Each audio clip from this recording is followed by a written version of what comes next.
What's going on, people? What's really good? It's your boy Marv, and this is the Nerds in the Hood. Folks, I hope y'all miss me. I'm back. New spot. Moved once again.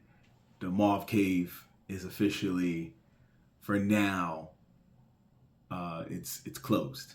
But we're going to get it back soon enough, okay? So I'm in my new spot with my lady. We good out here in the city. You know what I mean? So shout outs to us. Yay, love. You know what I mean? So anyway, let's get right into it. Our Nerds in the Hood flavor that we always do. It's been a while, but and of course, excuse the backdrop with the white and everything. We gonna probably upgrade it soon, maybe not. But we still got something from the Marv Cave, which is the straw hat lamp right there. But anyway, it's been a while. We've done a lot of reviews. We've done a lot of just rants. We've done a lot of different things to start the year. And I want to bring back an old classic that I haven't done in a long time. And that is a little segment I like to call Facts or Fuck Out of Here. Now, if you're not familiar with this and you're new to our program, first off, thank you. Thank you very much for stopping by. Appreciate you watching the video. Make sure after you watch this video, you like, you share it with your friends, you comment on what you want to comment on, and of course, you subscribe to Nerds in the Hood. Check out some of the past videos I've done by myself and with some other friends I had on the show. Anyway, but Facts or Fuck Out of Here is where I take a list, I check it twice, I look at it, and I just decide if the list is valid or it's not valid. And as you know, if you live in the hood, one of the universal terms for agreeing with something is facts. And one of the universal terms for disagreeing with something is fuck out of here. Simple as that. So I just wanted to take the time to get on that right now with a list that is actually trending, even though it's fairly old. Now, recently, Forbes, well, I wouldn't say recently, but earlier in the year, Forbes made their own list of the top 50 rappers of all time. And this list came out in March, but it is trending right now all over the internet because one, it was Jay-Z's birthday that just passed on December 4th. And two, he was also ranked the #1 rapper of all time. Spoiler alert. So people, I guess, started looking into it again. And also for number 2, which I will not spoil because we will bring that up. It is a modern rapper who, hint, had a hell of a year in 2024.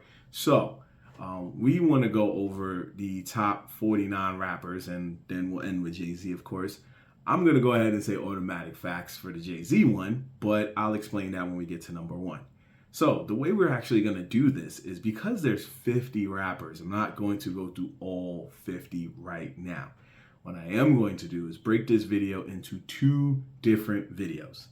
So Facts or Fuck Out of Here Part 1 will cover 50 through 26, and Facts or Fuck Out of Here Part 2, which will be released later this week, will cover the top 25.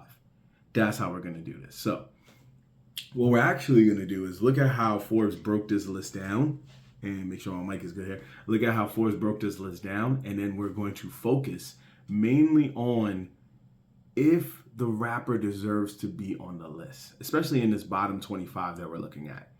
I think that's what we have to do. It is kind of tough to say when it comes to like if they're ranked higher or lower than some rappers. And there might be some rappers that you might look at and go, man, why is he or she not on the list? But I think we should just focus on, do they belong on the list? Were they that impactful of a rapper during their time, whether they were alive or were they dead? Unfortunately, were they that impactful of an artist that they caused an impact and made a legacy for themselves that was so strong that even when they do go, you still remember their name? I think that's how we're gonna do this. Because if we do it the other way, where it's like, hey, is this rapper better than this rapper? I'll be here all night. You know what I mean? I ain't trying to do that. I got things to do. Adulting. So that's what we're gonna do here. We're gonna look at that and see if the person deserves to be on the list. So let's start off bottom 50, I'm already getting a little peeved right now because number 50 is Talib Kweli. And I'm definitely still looking at it as like, should he be higher? But I'm not gonna look at it like that. I'm gonna say facts. He deserves to be on the list. He deserves to be on the list. He was and still is hip hop to me. He's not the number one person that represents hip hop, but he does a good job. He does a good job. You know what I'm saying? Sorry, folks. I'm in a new place, so I'm getting used to the way my mic is set up right now.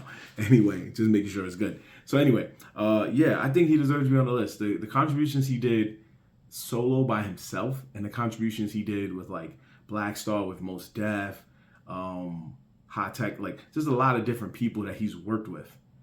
And he's just made hit after hit. And he also made waves politically too. The guy made a podcast with Mos Def and Dave Chappelle, which even though it's not like him rapping, it still just shows how much of a fan base he's acquired over the years, that he was able to work with two other legends and make it go off. So I'm gonna say, even though I think he should be higher, that's for a different topic, he deserves to be on the list. So we're gonna say facts. Now, number 49 is Young Thug.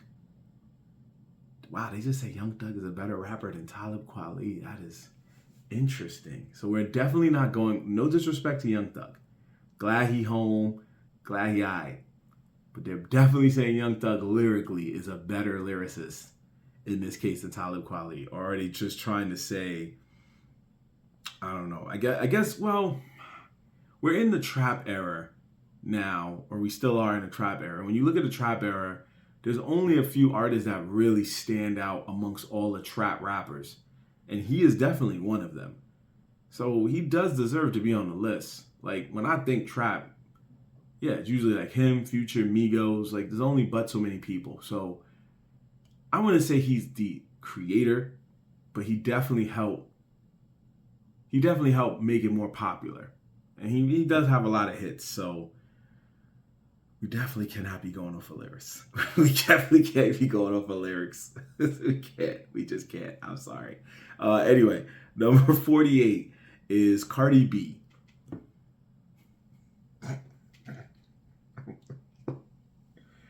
I'm not going to hold y'all. She also, greatest rapper of all time. I'm going to say fuck out of here. But it's like a borderline fuck out of here. And the reason why I say it's a borderline is mainly because of this. When you really stop and think about it, Cardi B is still one of the top female rappers, and she only made one album. One album with multiple hit singles off of that album. And a lot of them still pop today. And then during COVID, she did WAP, and WAP was a hit. Then she did Bongos, and that was a hit. So now she's like doing features and stuff. So, I mean, there is a reason to have her on the list. And in an era where female rappers, like Nicki Minaj was up there, and then she took some time off, I guess, to do like personal life stuff. Then Cardi came through in the mid to late 2010s and took off. So Cardi walked for Megan to run, but I still just don't see it. I just don't see it. I'm not knocking her because what she did for female rap was very heavy. But what I am saying is top 50 rappers all time. Top 100 rappers, definitely. Top 50, I don't know. I feel like it's more outside looking in. I'm going to say fuck out of here. I know I'm probably going to get a lot of haters. As a Bronx native, I should be more biased. But I just can't see it. I can't. This is my opinion. I didn't make the list, but it's still my opinion. So fuck out of here. So let's keep it going. Number 46 is Pusha T. I'm going to say facts. Clips was one of my favorite groups when I was in high school.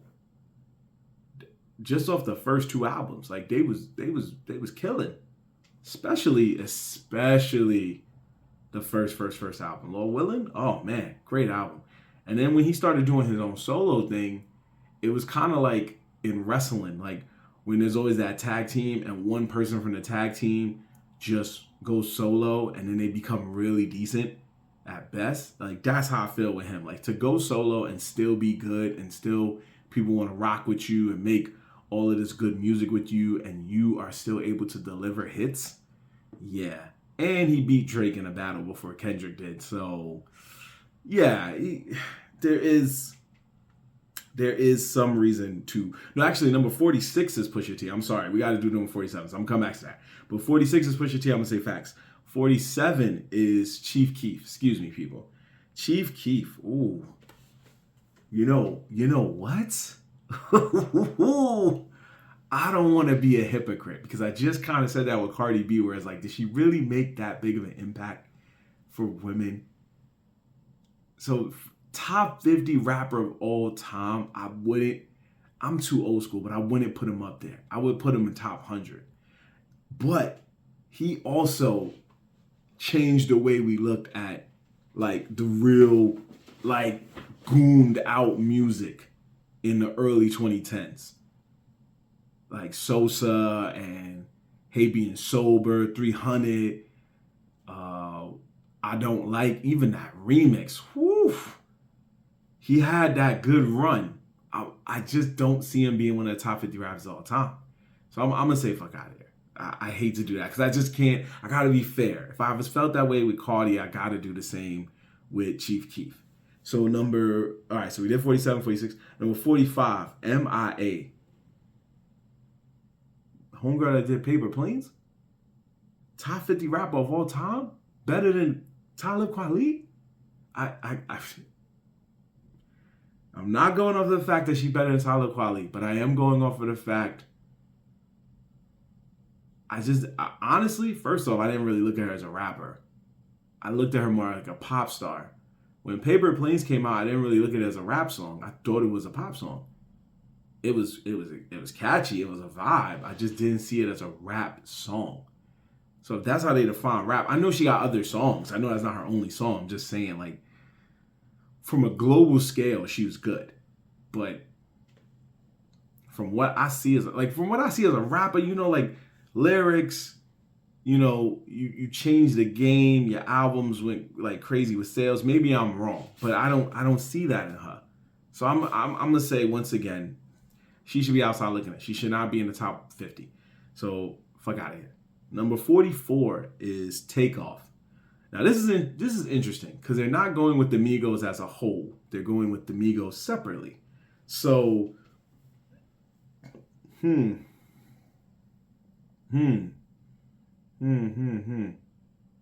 The reason I'm gonna say facts to this is because he was part of a group that changed the way we looked at rap, changed the way we listened to it.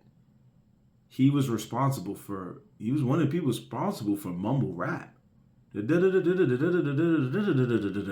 And actually did good doing it. So it wasn't like, and I think he did have like some solo work too, but it wasn't like they just mumbled and you were like, I don't know what they're saying. It's just they were spitting fast lyrics, not as fast as Twista, but good. So he was still part of the trap movement, but he was doing it in a different pace and speed and cadence. And that definitely changed the way we listen to rap for years. So the reason now a lot of people still mumbling is because of him. God rest him. His soul, rest in power, King. So yeah, I'm gonna say facts. If the other guys was on there and they hired, that's gonna be crazy. But I'm gonna say facts. But I really think they should have. I think the Migos should have been grouped into this. It should have been a group thing. If they do top rap groups, they should definitely be like top 10, in my opinion. Anyway, let's go to the next one. We got Melly Mel. Now, he was with Grandmaster Flash and the Furious 5. Now, I think that's an automatic facts because they were one of the first rap groups, period. If it wasn't for them, we probably wouldn't really have rap in any variety, maybe. Or maybe probably would have been another person. But I'll give this to them. I'll say they should make top 50 just based off of the history, the impact they made in the beginning. They were doing rap when nobody else was even trying. 42 is Prodigy. Prodigy, not the band. Some of y'all might think it's a group. Prodigy, we talking about from Mobb Deep, one half of the Infamous. And he's getting the facts too. Both of them really, really were good at what they did. Havoc was more about the beats and the instrumentals.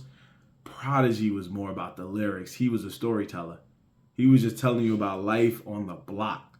Life in terms of selling drugs. Life in terms of just life. Like there's adulting storytelling where it's like, yo, I got kids now and I'm paying for school and I'm paying to make sure I stay healthy for a good long time. And then there's his adulting, which is like, bro, I'm on this block every day trying to make a living selling.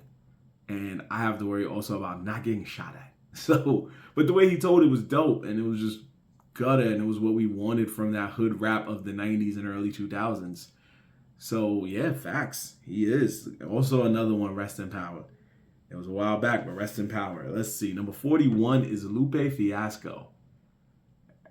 This is another facts. This is one of the most underrated rappers to come out in the game. Like, a lot of people don't give him the love he really deserves. They don't give him his flowers. Even the last album he just made was really good. He is the hip hop that we once loved with like Tribe Called Quest and Common and a lot of other guys. He's that conscious-minded rap that you really love. And you get that with every album that he makes for the most part. And he got hits. We're not going to act like he doesn't. Like Superstar was a vibe. It was one of his biggest records, but it was still dope. Like, he is dope. So I'm going to say that. Lupe still like Lupe in the third. Like, that was... Kanye helped put this man on, and here we are. But he never really got the full love. And the guy can play video games pretty good, so we're going to give him that. Anyway, another interesting one. 40 is Bad Bunny. Is he a rapper? I thought he was a reggaeton artist. Does that even count? No, I'm not counting that. I'm going to say fuck out of here. He's more of a reggaeton artist than he is a rapper. Reggaeton, I don't look at it as rap. Y'all can come at me in the comments about it if you want. Write in the comments if you think he should be on a list of the top 50 rappers of all time. The impact he's made globally, yeah, it will never go unnoticed. He is a legend now already. However, I just don't see how he can be made one of the top 50 rappers of all time. Top 50 global superstars, pop superstars, maybe. Reggaeton artists, definitely. But he's more a reggaeton artist than he is a rapper. I don't really see him rapping like that. Even when I do anime rap intros, I usually use him. But I'm going to say fuck out of here. I'm sorry. Just not on this list. Number 39, let's move on. Method Man. Method Man, yes, facts. Again, remember what I said earlier about Pusha T when I said when you're in a tag team group, like the Clips, and somebody breaks and becomes solo, like Pusha T did, and really does good at it. Now let's expand that into a whole faction. Wu-Tang Clan is one of the biggest factions of all time. And all of them really did solo projects for the most part. The main members did solo projects, and most of them were pretty good. But Method Man was consistently good. Then branched off and spun off and did his own thing with Redman, and they were good too. So to be able to still flow like that on different levels with different groups, fuego. Facts. John Blaze, facts. 38, E40. Now, there is a reason I'm going to say facts to this too, because this guy came out of the Bay Area. He rapped for the Bay Area. When you think about California rappers, he's right up there with Pac. He's right up there with Snoop. He's right up there with Ice Cube. He's right up there, even with The Game, like who the biggest California-based rappers, he's up there with those guys. And there's no shade to nobody, but he's really up there with them. Like, he's one of the biggest ones to come out of there. So I gotta, he's not gonna be top 10, but definitely a top 50 for sure. So I'm gonna say that. He's been making hits. His rhyming is very unique. There's nobody else that rhymes like him. And that is a beautiful thing. Nobody else is sitting there in their studio going, blah, blah, blah, blah, blah. Nobody's doing that. He is the best at that. So we're going to give him that. Uh, Number 37, Rock Marciano. Now, this is also an interesting one because he was more of an underground rapper, and they're putting him on this list. I'm going to give him the nod and say facts too, because he's not the most well-known rapper, but if you know of him, you know of him. You know what I mean? I'm not going to say I know everything about him, but I have heard of him. 36, MC Light. Automatic facts, because she's one of the first female rappers to do it. And she did it at a time where it was way, way, way, way more male dominated than it is now. See, now female rappers have a chance to branch out and become some of the best that they can be. But back then, we were still trying to just get our feet off the ground with male rappers. So for a female to come out and do it well like she did, definitely reason to be on this list. Number 35, we're going to say LL Cool J. LL Cool J also gets facts because, come on now, back in the day, he was the ladies' man. He was singing songs he sang songs for your Jeep. He sang songs for the club. He sang songs for just like chill vibes with your lady. He sang songs for every occasion. The man was the original superstar of rap back in the day. He was the bad boy of rap. He was the superstar of rap. He was the heartthrob of rap. He was the character that ladies loved, dudes envied. Everybody wanted to be like this guy. And then when he started branching out into acting, he became even better. And now he even came back. He came back after all these years just to prove that he can still do it. And he could. So facts. Number 34, Childish Gambino. There's a lot of facts on this list. I ain't even gonna hold y'all. I'm really proud of that. Childish Gambino. Facts again, because I'm gonna be real with y'all. In 2011, probably even before that, nobody was taking this man seriously. It was very similar to, I don't know if a lot of y'all remember, when Jamie Foxx first came out and tried to do R&B, he made an album in I think 94, and nobody cared for it, because they thought that he was just singing jokes. And he was singing real R&B, and he was really good at it.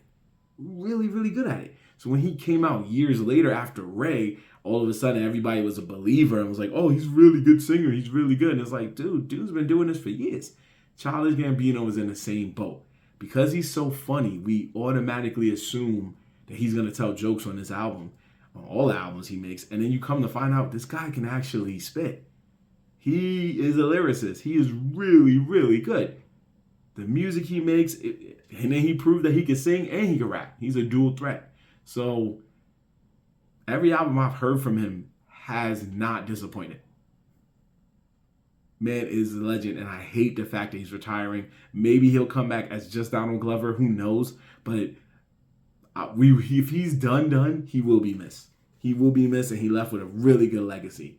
Really good legacy. Facts. Next. How did I get put on a Raymore and Flanagan? There we go. All right. Number 33, Future.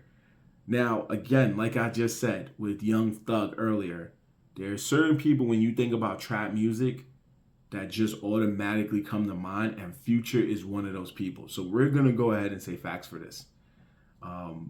Future is definitely the one for the club. Definitely, he's just like LL Cool J. Definitely one for the club, one for the vibes, one for everything. He's the one for the breakups too. The one that lets you, he makes the lyrics that make you say, I miss my girl, or I miss my dude, or whatever the case may be. Let's see. 32, almost there with part one, people. 32 is Busta Rhymes. Busta Rhymes, what more can I say about this man? When I was younger, I just loved this man's energy. Like and he still has that energy as an older man. But when he was a young dude, like I guess like middle age, whatever, this dude was just so animated, and it made me laugh. He was like the cartoon character of rap to me. Like he was just all over the place. So yeah, everything he did to me was fire. Every song he made was fire. So facts. Number 31, Most Def. Most Def. What more can I say about this man? Another example of pure hip hop. When you look up hip hop in the dictionary, there's certain faces that should be Just right there. His is one of them. The man didn't have to make a lot of albums, but he made sure when he did, you was going to listen. You was going to be there. When they made a movie years ago called Brown Sugar, it was a movie that was a love letter to hip hop. Who was the rapper that they used for that movie? Mos Def. They could have used anybody. They chose Mos Def. Queen Latifah was in the movie. She didn't even rap. She played a non-rapper. He was a rapper because he was that good. That damn good. Facts. Facts. Facts. And I hope I find a list of top rappers turned actors, and I hope he's on it too, because he's done both and he's good at both. Speaking of good at both, number 30, Queen Latifah. She also gets automatic facts because when MC Lyte was doing this, there was a lot of other names that was out there doing rap than the female base, just like there is now. But there was so few that stood out, and Queen Latifah was one of them that stood out. Greatest song that she ever made to this day is UNITY. What are you calling a bitch? Like, that chick is crazy. Because she tells you a story about how she snuffed some dude because he was wilding on a female. And it made you... Some dudes didn't get the message, but I did. I sat there and I was like, I hope I don't meet a woman like Queen Latifah to punch me in the eye if I do something stupid to a female. So I never did anything stupid to a female. So that way I don't get punched in the eye. So... I'm just saying. Or was it in the face? Whatever. Either way. But yeah, legendary singer. And she's also missed in the rap game too. But number 29, Dr. Dre. Man, the automatic facts that are going on here. 29 is Dr. Dre. And again, there's certain rappers in certain areas that put on for their city, put on for their state, that are just too big to ignore, and he is one of them. Dr. Dre is one of the California GOATs. So I'm going to say facts for that. I'm going to say facts. It's automatic facts. What more can I say, you know? Great producer, great rapper, great lyricist. The things he did with NWA, the things he did with just him and Snoop, the things he did by himself, amazing artist. And thanks to him, we found Eminem. Thanks to him, found 50 Cent. You know what I mean? Like, he put on so many. 28, Lauryn Hill. Now, in the 90s, I think in terms of female rappers, there was The Brat, there was Lady of Rage, there was like a few, but the ones that really stood out, like The Brat, I remember was one of them. Left Eye Until She Passed was another one. Angie Martinez was even rapping, but Lauryn Hill, again, and this is why I sound contradicting. Lauryn Hill made one rap album, just like Cardi B. And that's all she needed. That rap album did so much. Oh, geez, now I sound contradicting because Cardi B's Invasion of Privacy did. Like, it won awards and stuff. But to this day, here's the difference. Right now, we're not playing nothing. I don't hear anything else from Invasion of Privacy anymore. And I think maybe it's more because she moved on to another like bunch of records like WAP and all that. But I don't hear nothing from Invasion of Privacy anymore. Nothing. Not Bodak Yellow. Not I Like It Like That. Nothing. Lauryn Hill, I still hear doo-wop that thing. I still hear Everything Is Everything. I still hear, which one is that? The joint, I think the joint with Nothing Really Matters. I still hear different tracks from that album because it's that legendary of an album. It went multiple times platinum. It done so much that she didn't even have to make another album. She just went on tour and toured with that album. And people paid to go see her sing that album, probably with a few other tracks, but mainly that album. That is a legacy that will live forever. Facts for her. Facts for her right there. Now, number 27. This is an interesting one. Like, these next two are interesting. 27 is Juice WRLD. Oh, now here's what's hard because I don't want to say the wrong thing and piss the wrong people off. But top 50 rapper, he was good. But good enough to be top 50? Be higher than certain people like Lauryn Hill and stuff? I mean, everybody had a lane and a journey that helped transcend who they are at a certain time. I just don't know if his was that. I don't. It's hard to say. He really did have a strong fan base too. All right, I'm gonna piss some people off, but I'm gonna say fuck out of here. As great of a rapper as he was, and rest in power. I just think if he was like number 50, maybe I'd probably look the other way. But to say he's higher than Lauryn Hill and Busta Rhymes, I think that kind of throws that wrench into that for me to say that. And I mean, he's still doing things like Nicki Minaj has got like stuff with like she's collabing with him and they releasing that stuff. So there's songs that's coming out and he was really good. I just don't see it as top 50 rap. One of the dopest the emos, they loved him, but I can't see it. And then the next one, we got two more. 26 is MF Doom. And MF Doom was the real one too, because a lot of his music was more underground bass. So it wasn't like, but it was just this persona that he was able to do. Because when you look at like Ghostface Killah went with the whole Tony Stark thing and people loved it. But this one I can say facts. Because I feel like MF Doom, like when you add in the mask, everything about him, the persona he did, going on, like I wish when Avengers Doomsday came out, I wish he was still alive, because then he could have made something fire with that. So I'm gonna say facts. I know it's gonna be crazy with the Juice WRLD. Please, if you want to give me crap about it, write in the comments. I'm not mad at it. We could argue about it all day long. And finally, number 20. No, that was 26. That was the end. I'm sorry, that was the end. The 25 and up we're gonna do on the next video, because I know we already talked for a good minute on this one. So write in the comments how you feel. Who you think should have been in that bottom 25? Who did you not hear on this list yet? At least between 50 and 26 that you're like, how did they miss him or her? And let's talk about it, all right? But coming up is part 2, which is the top 25 rappers of all time according to Forbes. And we're going to do facts or fuck out of here for that too. As always, every video I do for the most part, you can follow us on all social media by using the link tree in our description, okay? Check that out, and I'll see you in just a little bit when this next one drops. Peace.